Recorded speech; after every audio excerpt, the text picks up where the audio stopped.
आप ही के मध्य प्रदेश के अंदर शिवपुरी क्षेत्र है। उस शिवपुरी में एक विधवा ब्राह्मणी रहती थी और ये सत्य घटना है, कुछ 150-200 वर्ष पुरानी ही है। अब जो ये वृद्धा थी, इसके घर में ना तो कोई बेटा था, क्योंकि असमय ही जब विवाह हुआ था तो पति का जल्दी स्वर्गवास हो गया। ना बालक था कोई, ना आगे पीछे कोई था, सिर्फ रिश्तेदार थे। लेकिन इस वृद्धा के पास प्रॉपर्टी बहुत ज्यादा थी, धन बहुत ज्यादा था, जमीनें बहुत ज्यादा थी। तो जब ये विधवा थोड़ी वृद्ध हुई तो इसने दुकान खोल लिए और गांव के अंदर ये एक दुकान से अपना जीवन यापन, क्योंकि उसका मन लग जाता था, दुकान के अंदर बैठी रहती थी, किसी को कुछ देना है, इस बहाने लोगों से व्यवहार में रहती थी। लेकिन जैसे इसकी आयु 60-65 वर्ष की हुई, अचानक एक दिन इसे स्वप्न आया और स्वप्न में क्या देखा कि ये मर गई है और इसकी प्रॉपर्टी पर रिश्तेदार लड़ रहे हैं। ये मेरी है, ये मेरी है, ये मेरी, क्योंकि ये मेरे रिश्ते में ये लगती है इसलिए मैं, मेरी प्रॉपर्टी। और जब देखा इसने कि सपने में कि सारे रिश्तेदार उस जमीन के लिए लड़ रहे हैं। सुबह उठी तो 4 बजे का स्वप्न था, हाथ पैर कांपने लगे, मैं मर गई तो क्या होगा, ये धन के लिए लड़ेंगे और मैंने तो अपने जीवन में कुछ कमाया ही नहीं, मैंने तो ठाकुर जी की भक्ति की नहीं। तो पास ही में ही एक बिहारी जी का मंदिर था, बांके बिहारी जी का, जो हमारे वृंदावन के हैं वहीं का। यहाँ शिवपुरी का कोई भक्त बिहारी जी गया और वहीं से ठाकुर जी का एक प्रतिमा, एक विग्रह लेकर आ गया और वहीं पर उसने मंदिर शिवपुरी में उसी बुढ़िया के उस मोहल्ले में बना रखा था। तो उस बुढ़िया का जुड़ाव था उस मंदिर से। उस मंदिर की सेवा एक महंत जी के पास थी, एक बाबा जी के पास थी। वही अपने उन बाके बिहारी जी को सुंदर स्नान कराते थे, पूजा पाठ करते थे। 2-4 ब्रह्मचारी साधु संत वहां रहते थे। अब ये बुढ़िया माई का जुड़ाव था तो उसने सारे रिश्तेदारों को दूसरे दिन इकट्ठा किया और कहा, क्यों ना मैं ये सारी प्रॉपर्टी बिहारी जी के नाम ही कर दूं, उनसे बढ़कर और कौन है मेरे लिए, ना आगे है मेरा ना कोई पीछे है। अब रिश्तेदार भी क्या कह सकते थे, प्रॉपर्टी की मालिक वो है, ये तो नहीं कह सकते थे कि हमारे नाम कर दे। उसने कहा, भैया तेरी जो इच्छा है, तेरे पास जमीन जायदाद है, तू उसकी मालिक है, तेरी इच्छा है, तू चाहे बिहारी जी को नाम कर, चाहे तुझे कोई रिश्तेदार हम में से लगे तो उन्हें दान कर दे।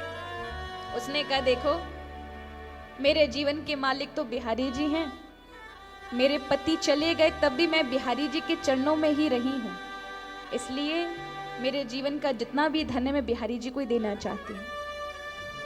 याद रखिए, जब कोई संबंध भगवान से जोड़ता है तो प्रभु निभाते हैं। और कौन कहता है कि इस कलयुग में नहीं निभाते। अगर आप पूर्ण निष्ठा से, विश्वास के साथ प्रभु से प्रेम करते हो तो दुनिया के रिश्ते भले ही अलग हो जाएं, लेकिन हरि कभी अलग नहीं होते हैं। इस बुढ़िया ने रिश्तेदारों को इकट्ठा किया। रिश्तेदार ने महंत जी के समक्ष जाकर के सभी रिश्तेदारों ने कहा, महात्मा जी ये जो हमारी रिश्तेदार लगती है, इसके पास बहुत सारी जमीन जायदाद है, लेकिन इसको सपना आया है, ये मर गई है तो हम लोग लड़ रहे हैं इसकी प्रॉपर्टी पर, तो ये जीते जी अपनी सारी प्रॉपर्टी बिहारी जी के नाम करना चाहती है। तो महंत जी बड़े खुश हुए। उन्होंने कहा, बताओ ऐसी भक्ता पहली आई है कि जिसने अपनी सारी जायदाद बिहारी जी के नाम कर दी। तो रिश्तेदारों ने कहा, महात्मा जी अब बेचारी जब इसने सब कुछ दान ही कर दिया है तो आप ही अपने इस आश्रम में कोई कमरा दे दो इन्हें, ये यहीं रह लेंगे। अब कितने दिन जिएंगी, 10 साल 15 साल, तब तक यहीं बिहारी जी के पास ही रहेंगी। महंत जी ने कहा, भैया जब इसने इतना सारा धन दिया है, करोड़ों की प्रॉपर्टी दी है, तो रह लेगी एक कमरे में, क्या परेशानी है, जो हम खाते हैं बिहारी जी खाते हैं ये खा लेगी। अब बुढ़िया माई अपने घर से निकल करके बिहारी जी के मंदिर आ गई। वहीं एक छोटे से कमरे में उसको जगह दे दी, सारी प्रॉपर्टी बेचकर बिहारी जी के नाम कर दी गई। पर कहते हैं ना, उस बुढ़िया का अब मन सिर्फ बिहारी जी में ही लग गया। सुबह से शाम बिहारी जी के दर्शन करना, जो कुछ सेवा बन जाए वो करना। कभी देखती मंदिर में झाड़ू पोछा नहीं लगा तो स्वतः ही खुद कुछ ऐसे भक्त होते हैं जो जल चढ़ाने से ज्यादा भगवान के मंदिर की सफाई करने में ज्यादा श्रद्धा रखते हैं। और याद रखिए, जल तो हर कोई चढ़ाता है, लेकिन ठाकुर जी के मंदिर की सफाई जो करे, साफ सुरक्षा आदि जो करे, वो उत्तम भक्त कहलाता है। पूजन करते करते लोग बहुत सारी गंदगी छोड़ जाते हैं, प्रभु के ही घर को गंदा कर जाते हैं, लेकिन उसमें जो साफ सफाई का ध्यान रखे, प्रभु को सजाने का ध्यान रखे और श्रद्धा से। कई बार लोग सफाई करते हैं तो 10 लोगों पर गुस्सा हो जाते हैं, आने जाने वालों पर उनका अपना गुस्सा उतारते हैं तो प्रभु को बड़ा बुरा लगता है। ऐसा कभी ना करें। तो वो बुढ़िया झाड़ू पोछा लगाना, और दिन में ठाकुर जी को भोग लगता तो भोग की थाली, बिहारी जी के भोग की थाली उस बुढ़िया को दी जाती। कुछ दिन के बाद चमत्कार होने लगा कि बुढ़िया को जब खाना दिया जाता था, भोजन दिया जाता था, तो भोजन में रोटियां घी से चुपड़ी हुई मिलती थी और दाल में घी तैरता हुआ मिलता था। अब महंत जी के पास ये बात पहुंची, क्योंकि दाल में तो छौंक भी नहीं लगता था, इतना भी घी नहीं था रसोई में, क्योंकि घी तो केवल दीपक बत्ती के लिए मंदिर में ही था, दाल आदि में नहीं डाला जाता था। लेकिन इस बुढ़िया को कहां से दाल में घी तैर मिल जाता है, रोटी भी छुपड़ी हुई मिल जाती है। महंत जी ने कहा कहीं ये चोरी वोरी तो नहीं करती, इस पर ध्यान रखो। तो 2-4 ब्रह्मचारी आदि लगा दिए कि इसकी देखरेख करो, कहीं ये चोरी वोरी तो नहीं करती।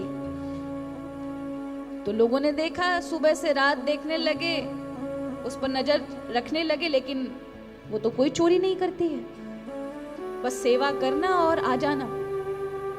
अब तो महंत जी को ईर्ष्या हो गई। वो रात्रि में बिहारी जी को दूध लगा करके जब इस बुढ़िया को पहुंचाते तो बुढ़िया दूध पीती तो अपने मुख में कुतरती थी कुछ। महंत जी कहते, अरे मैया क्या कुतर रही है? बोले आप इतने सारे मेवा ले आते हो।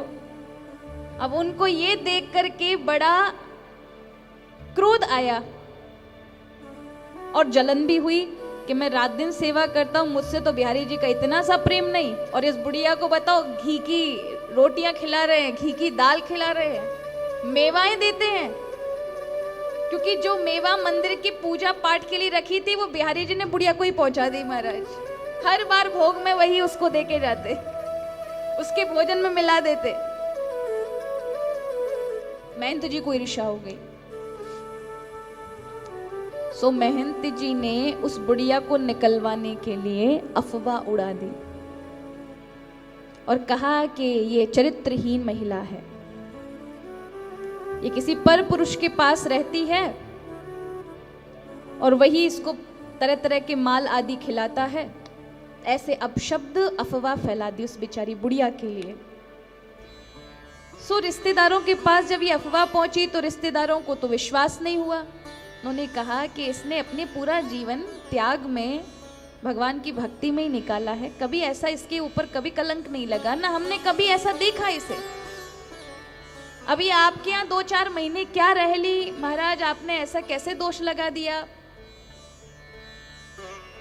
लेकिन कहते हैं ना, माताएं जो होती है ना ये बड़ी तेज होती हैं। इन माताओं के पेट में कुछ पचता नहीं है।